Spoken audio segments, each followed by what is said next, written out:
Hello everyone, welcome to Headlines of the Day. This is 23rd of May 2022 and we are back again with some of the major articles from The Hindu. Let's begin our today's discussion. From page number 1, we have an article from GS3 Economy section that is headlined as Centre Bearing Full Duty Cut Burden, says our Finance Minister. So this article is about the basic excise duty in petrol and diesel, which is shared with states, remains untouched. From this article, you have to understand what is the rationale behind government's recent decision to announce excise duty cut of rupees 8 per litre on petrol and rupees 6 on a litre on diesel.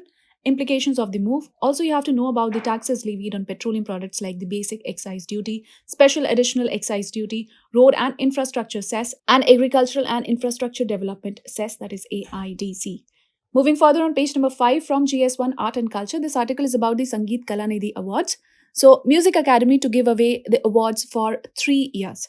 So, from this article, you have to learn the facts related to the Sangeet Kalani Awards. Moving further, on page number 6 from GS3 Economy section, there's an article, Food Security Does Not Need This Surgical Strikes. So, this article is about India's export of wheat. That is an example to the government lacking a coherent policy of food security, says this article. From this article, you have to understand why did India ban wheat exports and how does it affect the global food security? What was the reaction from the world? What are the key aspects of food policy in India? Issues, challenges linked to it, and what lies ahead?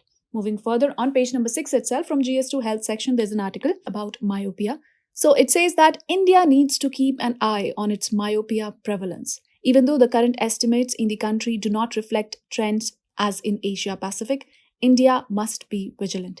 From this article, you have to understand what is myopia, what factors determine the onset of myopia, the World Health Organization estimates for it, what is the burden of myopia in India. Also, you have to know about the treatment strategies to constrain myopic progression and what more needs to be done in this particular context. Moving further, on page number 7 from GS3 Economy section, poor recovery, increasing delays mar the Insolvency and Bankruptcy Court resolution process. So, from this article, you have to understand what is the IBC, that is the Insolvency and Bankruptcy Code, its key provisions, objectives, performance analysis, the challenges related to it, what are the conclusions, and what can be the possible scenario ahead. Moving further on page number 8 from GS2 Polity and Governance, there's an article, Understanding the Process of Issuing LOCs. LOCs, that is the Lookout Circulars. So, from this article, you have to understand what is a lookout circular, who can issue a lookout circular, how are banks authorized, and are individuals entitled to any remedial measures.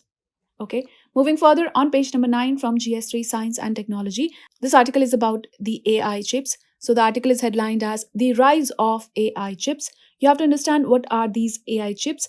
Are they different from traditional chips? What are the different ways in which artificial intelligence chips are being used in various sectors? And what are the recent innovations in the industry? What can be expected in the future? Moving further on page number 10 from GS2 International Relations, the article is headlined as Prime Minister to attend Tokyo launch of the US Trade Initiative. So India is yet to take a decision on joining trade partnership framework, but is keen on understanding contours of the plan. From this article, you have to understand what is the Indo-Pacific Economic Framework, why is the US planning to launch this framework, and will India be joining the IPEF? Moving further, on page number 13 from GS2 International Relations part, there's another article, Indian aid reaches Sri Lanka port.